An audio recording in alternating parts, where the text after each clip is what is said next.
ರಾಜ್ಯ ರಾಜಕಾರಣ ಮತ್ತೆ ರೆಸಾರ್ಟ್ ರಾಜಕೀಯದತ್ತೆ ಹೊರಳ್ತಾ ಇದೆಯಾ ಆ ರೀತಿ ಅಂತ ಒಂದು ಸಂಶಯ ಬರೋದಕ್ಕೆ ಹಲವಾರು ಕಾರಣ ಇದೆ. ಒಂದ್ ಕಡೆಗೆ ಶಾಸಕರು, ಅದರಲ್ಲೂ ಕಾಂಗ್ರೆಸ್ನ ಶಾಸಕರೆಲ್ಲರೂ ಕೂಡ ರೆಸಾರ್ಟ್ಗೆ ಹೋಗ್ತಾರೆ ಅನ್ನುವಂಥ ಮಾಹಿತಿ ಲಭ್ಯವಾಗ್ತಾ ಇತ್ತು.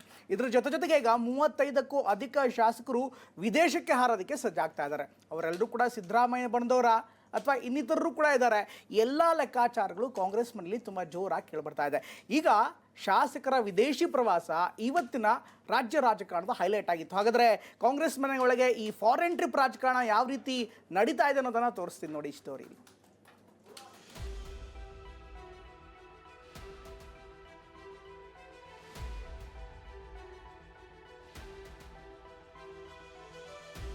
ಶಾಸಕರು ಫಾರಿನ್ ಟೂರ್ ಕೈಗೊಳ್ತಾ ಇದ್ದಾರೆ ಸರ್. ನ್ಯೂಜಿಲೆಂಡ್ ಮತ್ತೆ ಆಸ್ಟ್ರೇಲಿಯಾಕ್ಕೆ ಹೋಗ್ತಾ ಇದ್ದಾರೆ.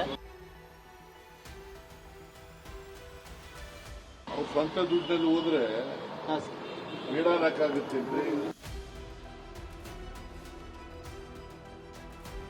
ದೆಹಲಿಯಲ್ಲಿ ಡಿಸಿಎಂ ಡಿಕೆ ಹೊಸ ದಾಳ ಉರುಳಿಸಿದ್ದಾರೆ.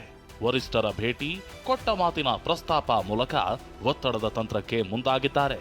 ಮತ್ತೊಂದು ಕಡೆ ಸಿಎಂ ಸಿದ್ದರಾಮಯ್ಯ ತಮಗೂ ಇದಕ್ಕೂ ಸಂಬಂಧವೇ ಇಲ್ವೇನೋ ಅನ್ನುವಂತೆ ಇಲಾಖಾವಾರು ಸಭೆಗಳನ್ನು ಮುಂದುವರೆಸಿದ್ದಾರೆ. ನಾನೇ ಮುಖ್ಯಮಂತ್ರಿ ಎನ್ನುವ ಭರವಸೆ ಜೊತೆಗೆ ಬಜೆಟ್ ಅಧಿವೇಶನಕ್ಕೆ ಬೇಕಾದ ತಯಾರಿ ಜೋರಾಗಿ ನಡೆಸಿದ್ದಾರೆ. ಈ ಎರಡು ಬೆಳವಣಿಗೆ ಬದಲಾವಣೆ ಅಲೆ ತೋರಿಸ್ತಿದ್ರೆ ರಾಜ್ಯ ಕಾಂಗ್ರೆಸ್ ಶಾಸಕರು ವಿದೇಶಿ ಪ್ರವಾಸ, ರೆಸಾರ್ಟ್ ರಾಜಕಾರಣಕ್ಕೂ ಸದ್ದಿಲ್ಲದೆ ಸಿದ್ಧವಾಗ್ತಿರೋದು ಕುರ್ಚಿ ಕಾಳಗಕ್ಕೆ ಶಸ್ತ್ರಾಸ್ತ್ರಗಳನ್ನ ಸಿದ್ಧಪಡಿಸಿದಂತಿದೆ.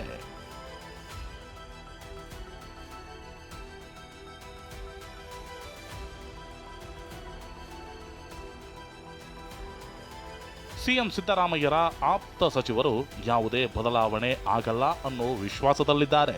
ಈ ನಡುವೆ ಪಶು ಸಂಗೋಪನಾ ಇಲಾಖೆ ಸಚಿವ ವೆಂಕಟೇಶ್ ನೇತೃತ್ವದಲ್ಲಿ ವಿದೇಶಿ ಪ್ರವಾಸಕ್ಕೆ ಸಿದ್ಧತೆ ನಡೆದಿದೆ. ಈಗಾಗಲೇ ನ್ಯೂಜಿಲೆಂಡ್ ಮತ್ತು ಆಸ್ಟ್ರೇಲಿಯಾ ಪ್ರವಾಸಕ್ಕೆ 25 ಟಿಕೆಟ್ ಬುಕ್ ಮಾಡಲಾಗಿದೆ. ಶಾಸಕ ಪುಟ್ಟರಂಗ ಶೆಟ್ಟಿ, ಸಿಎಂ ಮಾನಸ ಪುತ್ರ ಅಂತಲೇ ಕರೆಸಿಕೊಳ್ಳೋ ರಾಘವೇಂದ್ರ ಹಿಟ್ನಾಳ್, ಅನಿಲ್ ಚಿಕ್ಮಾದು, ಅಲ್ಲಮಪ್ರಭು ಪಾಟೀಲ್, ಬಸವನಗೌಡ ದದ್ದಲ್, ಎಆರ್ ಕೃಷ್ಣಮೂರ್ತಿ, ಬಸವನಗೌಡ ತುರ್ವಿಹಾಳ್ ಸೇರಿ ಹಲವು ಶಾಸಕರು ಇದೇ ಫೆಬ್ರವರಿ 16ರಂದು ಫಾರಿನ್ ಟೂರ್ಗೆ ಹೋಗೋ ಸಾಧ್ಯತೆ ಇದೆ. ಈ ಬಗ್ಗೆ ಮಾತನಾಡಿರೋ ಶಾಸಕರು, ಇಲಾಖೆ ಕಡೆಯಿಂದ ಹೋಗ್ತಿದ್ದೀವಿ, ರಾಜಕೀಯ ಬಣ್ಣ ಬೆರೆಸೋದು ಬೇಡ ಅಂತಿದ್ದಾರೆ. ಆದರೆ ಕೈ ಮನೆಯೊಳಗಿನ ಬೆಳವಣಿಗೆ ಮಧ್ಯೆ ಬರ್ತಿರೋ ಈ ಟೂರ್ ನಾನಾ ಅನುಮಾನಗಳನ್ನ ಹುಟ್ಟು ಹಾಕ್ತಿದೆ. ನಾವು ಪಶುಸಂಗೋಪನಾ ಇಲಾಖೆಯಿಂದ ಹೋಗ್ತಾ ಇದ್ದೀವಿ.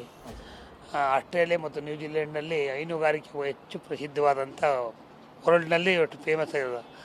ಆ ದಿಕ್ಕಿನಲ್ಲಿ ಹೋಗ್ತಾ ಇದ್ದೇವೆ ವಿನಃ ಯಾವ ರೀತಿ ಅಧಿಕಾರ ಹಂಚಿಗೆ ಅವ್ರ ಬಣ ಇವ್ರ ಬಣ ಅಂತೇಳಿ ನಾವೆಲ್ಲ ಕಾಂಗ್ರೆಸ್ ಬಣ ಅಲ್ಲ. ಶಾಸಕರು ಅವರು ವೈಯಕ್ತಿಕವಾಗಿ ವಿದೇಶ ಪ್ರವಾಸಕ್ಕೆ ಹೋಗ್ತಾವ್ರೆ. ಅದಕ್ಕೂ ಇದಕ್ಕೂ ನೀವು ತುಲನೆ ಮಾಡೋದು ಸರಿ ಇಲ್ಲ ಅಂತ ನನ್ನ ಅಭಿಪ್ರಾಯ. ರಾಮಯ್ಯನವ್ರ ಬಣ ಇನ್ನೊಂದು ಬಣ ಅಲ್ಲ, ಕಾಂಗ್ರೆಸ್ ಶಾಸಕರು ಹೋಯ್ತಾವ್ರೆ ಅಷ್ಟೇ. ಇನ್ನು ಈ ಬಗ್ಗೆ ಮಾತನಾಡಿರೋ ಡಿಕೆ ಸುರೇಶ್, ವಿದೇಶ ಪ್ರವಾಸಕ್ಕೂ ಡಿಕೆಗೂ ಸಂಬಂಧ ಇಲ್ಲ ಎಂದಿದ್ದಾರೆ. ಇದೇ ವೇಳೆ ಮತ್ತೊಂದು ಕಡೆ ಸಿಎಂ ಸಿದ್ದರಾಮಯ್ಯ ತಮ್ಮದೇ ಖರ್ಚಿನಲ್ಲಿ ವಿದೇಶಕ್ಕೆ ಹೋದ್ರೆ ತಪ್ಪೇನು ಅಂತ ಫಾರಿನ್ ಟೂರ್ ಸಮರ್ಥಿಸಿಕೊಂಡಿದ್ದಾರೆ. ಅದು ಗೊತ್ತಿಲ್ಲ, ಯಾರು ಹೋಗ್ತಾ ಇದ್ದಾರೆ ನೀವು ಅವ್ರನ್ನ ಕೇಳಬೇಕು, ಆರ್ಗನೈಸ್ ಮಾಡಿರೋರನ್ನ ಕೇಳಬೇಕು.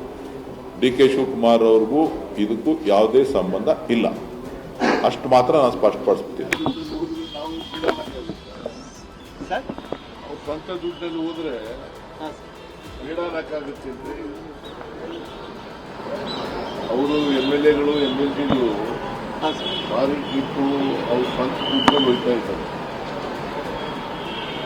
ನಿಮ್ ಗಮನಕ್ಕೆ ಇದೆಯಾ ಸರ್ ಇದು?